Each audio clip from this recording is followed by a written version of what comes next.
Hello everyone, and welcome to my BNB CBS Gossip 24 channel.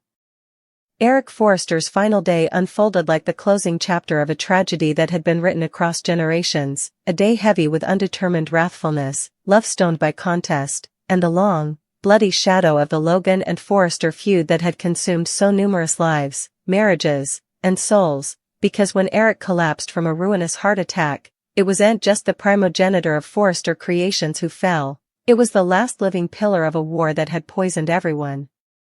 who loved him, and in the stupefied silence that followed the treble alarm of medical observers and the frantic cries echoing through the sanitarium corridors, it came sorrowfully clear that Eric's suffering had been his final immolation, an immolation that would at last force peace between families who had forgotten how to live without abomination, because Eric, indeed in his final moments, had been trying to do what he always did, stylish and worst at the same time, hold everyone together. While carrying the unsupportable weight of their conflicts on his own failing heart, a heart formerly weakened by times of emotional strain, treason, remission, and grim disappointment, the news of his collapse ripped through Los Angeles like a shockwave, leaving Ridge Forrester firmed in unbelief, Brooke Logan pulsing with guilt she could no longer deny, and Katie Logan lying in critical condition in a near room, her life hanging by a thread as if fate itself had decided that the sins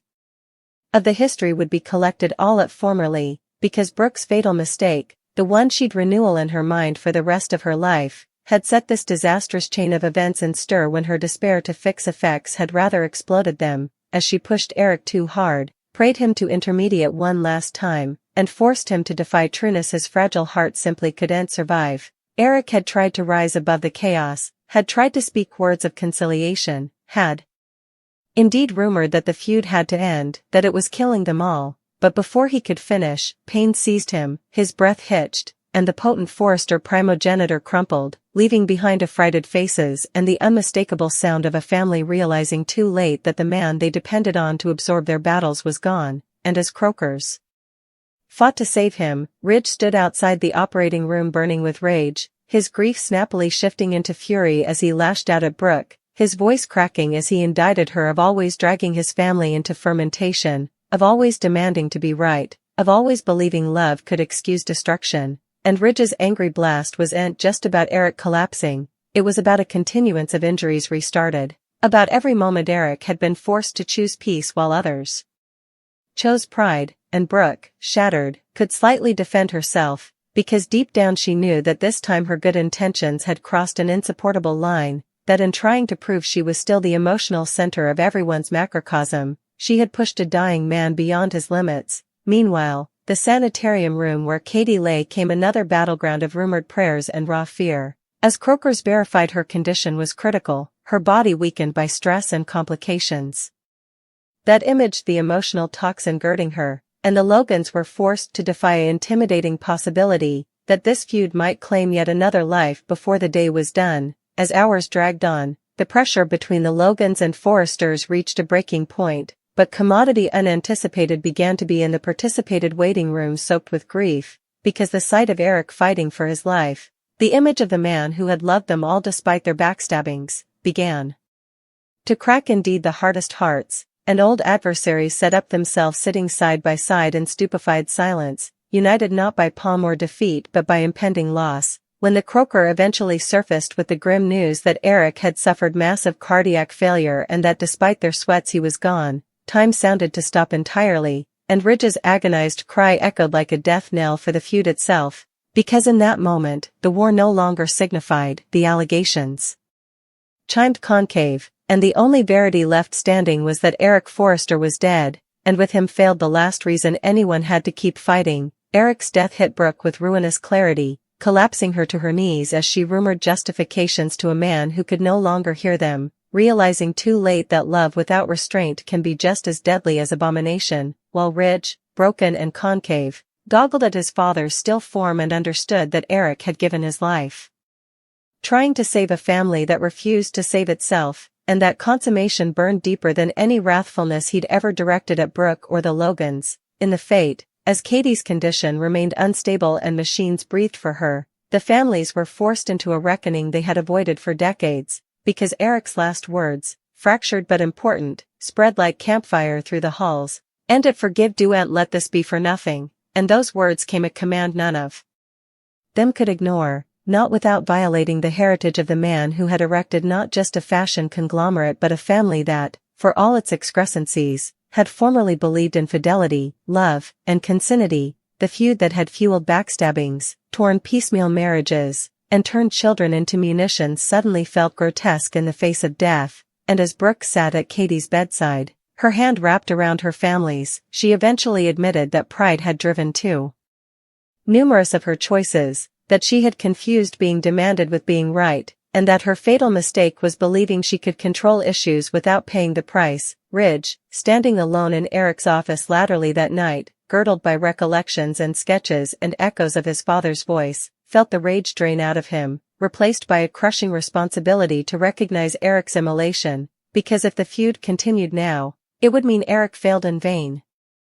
And Ridge Forrester couldn't live with that verity. When dawn broke over Los Angeles, the families gathered again, this time not to argue but to mourn, and in a quiet, painful moment of participated humanity, Ridge and Brooke locked eyes, not as adversaries or suckers, but as two people eventually understanding the cost of their war, and though remission didn't come fluently or fully, it began, fragile and conditional, born from grief rather than passion. Eric Forrester's death shocked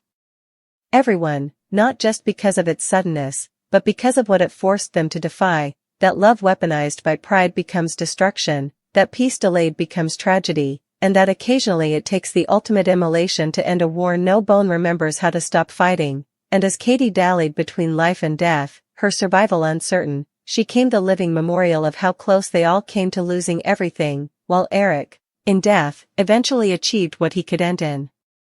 life, transubstantiating decades of war into the first real chance at peace, proving that his final act of love was giving his family no other choice but to lay down their munitions, suffer together, and begin again. In the heavy days that followed Eric Forrester's death, the world at Forrester Creations sounded to live in a strange limbo, suspended between grief and reckoning, because without Eric's steady, if amiss, presence, every hallway echoed with untreated exchanges and implied regrets, and no bone felt that absence more profoundly than Ridge, who moved through the office like a ghost, touching fabric swatches his father had approved, gaping at sketches Eric had critiqued only weeks before, each detail a memorial that the man who formerly intermediated every war, softened every blow, and carried the emotional burden of the entire family was truly gone. The press labeled Eric's death as shocking and woeful, but inside the Forrester and Logan families, it felt climactic, as though the emotional center of their macrocosm had collapsed, dragging everything differently into rout around loss, and while public statements spoke of heritage and fashion kingliness, intimately the family was unraveling, because grief has a way of stripping people bare, exposing trueness they've long buried beneath wrathfulness and denial.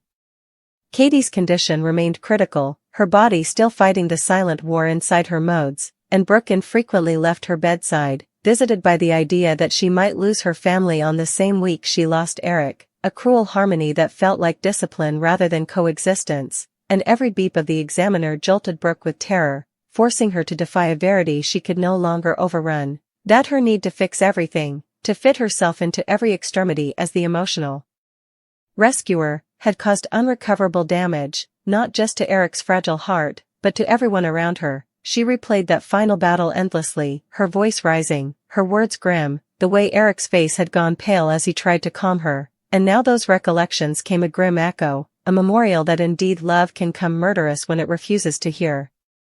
Ridge, meanwhile, plotted with a rage that had nowhere to land, because the man he'd have criticized, his father, was gone, and the woman he wanted to condemn, Brooke, was formerly drowning in guilt, and that left Ridge facing the most intimidating opponent of all, himself. Late at night, alone in Eric's former office, Ridge began to see the pattern that had defined his entire life, how he'd learned from Eric to keep forgiving, to keep absorbing pain in the name of family consanity.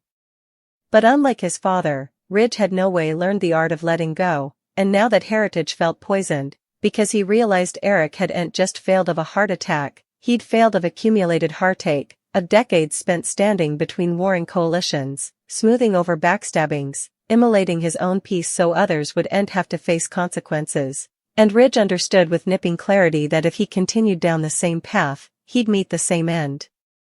The burial came the first true test of Eric's final immolation, because it forced the Logans and Forresters into the same space without the usual distractions of business deals or romantic snares to shield them from one another, and as mourners filled the church, the pressure was palpable, every regard loaded with history, yet commodity unnaturally different hung in the air, because no bone had the energy to fight presently. Eric's portrayal stood at the front, serene and commanding indeed. In stillness, and when Ridge delivered the commendation, his voice cracked not with wrathfulness but with modesty, as he spoke of a man who believed family was worth any cost. Indeed, when that belief broke his heart, and Ridge did commodity no bone anticipated, he intimately conceded that Eric's topmost excrescence had been loving too much without demanding responsibility, a concession that gurgled through the room like a shockwave, because it reframed Eric not as a saint, but as a man whose immolation demanded change, not worship. Brooke wept openly, her grief raw and unguarded, but when her turn came to speak intimately at Eric's graveside, her words were softer, stripped of the guard that had formerly defined her, as she admitted that Eric had always seen the stylish in her indeed when she couldn't see it herself, and that his death forced her to defy how frequently she confused passion with righteousness, love with control. She pledged, though doubtful if she could keep the pledge, that she'd stop using love as an armament, stop demanding remission without earning it, and for the first time in her life, she accepted that being the center of every story wasn't the same as being essential to its survival. As the days passed, Forrester Creations faced its own extremity, because Eric's absence wasn't just emotional, it was structural, and opinions that formerly flowed painlessly now stalled under the weight of undetermined power dynamics, forcing Ridge and the rest of the family to review leadership without the safety net of Eric's blessing. This professional insecurity imaged the emotional one, because without Eric's comforting voice, old resentments hovered to resurface, and yet, every time tempers burned, someone inescapably invoked Eric's last words, his plea for remission, and that incantation came a boundary no bone dared cross, because continuing the feud now felt like a treason of a dead man who had given everything trying to help exactly that. Katie's eventual awakening marked another turning point, fragile but profound, because when she opened her eyes and saw Brooke at her bedside, the look they participated was heavy with implied verity, a silent acknowledgement that survival itself carried responsibility. Katie, weakened but lucid, spoke with a clarity that startled everyone, admitting that the stress, the constant emotional haul of war between fidelity and resentment, had nearly killed her, and she prayed her family to stop using extremity as currency, to stop measuring love by how important pain one could endure, and her words carried weight precisely because she had come so near to death, transubstantiating her from contributory damage into a living warning. Ridge visited Katie intimately, their discussion quiet and stripped of theatrics, and for the first time, Ridge apologized not as a formality but as an admission, admitting that the feud had turned people like Katie into casualties, and that Eric's death made it insolvable to pretend else. Katie, in turn, forgave him, not because everything was resolved, but because remission felt like the only way to recognize the man who had tried so desperately to educate them that peace wasn't weakness, it was courage. Sluggishly, nearly gradually, the war between the Logans and Forresters began to dissolve, not in dramatic affirmations but in small, mortal moments participated ganders, restrained words, opinions made with restraint rather of impulse, and while distrust didn't evaporate overnight, it lost its dominance, no longer the defining force of every commerce, and that shift, subtle as it was, marked the true success of Eric's final immolation, because peace achieved through prostration and grief may be fragile, but it's real. Ridge and Brooke's relationship entered uncharted home, no longer fueled by passion or contest but by collective responsibility, as Ridge made it clear that conciliation, if it ever came, would bear change, not just justifications, and Brooke, shaken by the consequences of her conduct, didn't argue, because for the first time, she understood that love without limits had bring lives, and that consummation lowered her in ways no argument ever had. Their connection remained undetermined, suspended between history and future, a testament to the fact that mending doesn't abolish damage, it simply creates the possibility of commodity different. In quiet moments, Ridge set up himself speaking to Eric as though his father could still hear him, promising that the feud would not return, that the coming generation wouldn't inherit the same emotional warfare, and that Eric's death would stand as a line in the beach rather than another chapter in an endless cycle. Those pledges came Ridge's guiding principle, shaping opinions both particular and professional, because leadership, he realized, wasn't about absorbing pain like Eric had done, but about refusing to allow it to be manufactured in the first place. As months passed, Eric Forrester's heritage converted from a story of abidance to one of consequence, his death no longer just a tragedy but a catalyst, a brutal memorial that love without boundaries can be fatal, and that peace occasionally requires loss so profound it leaves no room for denial. The Logan and Forrester families, ever changed, carried that assignment forward, not impeccably, not without lapses, but with a mindfulness forged in grief, because they had eventually learned what Eric had always known but could no way apply, that war within a family doesn't end with palm, only with prostration or death, and Eric Forrester, in his final act, had given them the chance to choose peace while they were still alive to recognize it. In the months following Eric Forrester's death, the fragile peace he left before was tested in ways no bone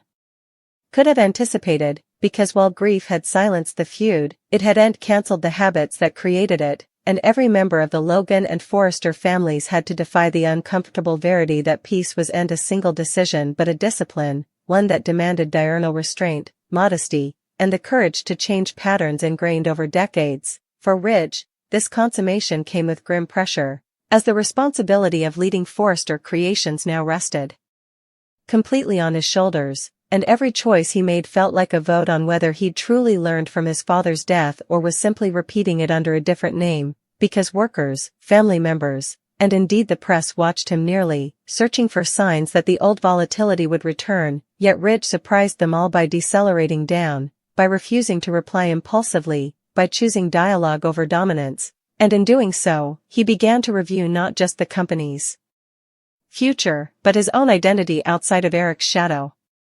Brooke's trip was far less visible but infinitely more painful, because while Ridge grappled with leadership, she scuffled with guilt that refused to fade, and the weight of her fatal mistake followed her into every quiet moment, every insomniac night, every regard in the glass where she slightly honored the woman gaping back. She withdrew from the center of attention she formerly artificially enthralled, stepping back from conflicts that would have preliminarily drawn her in like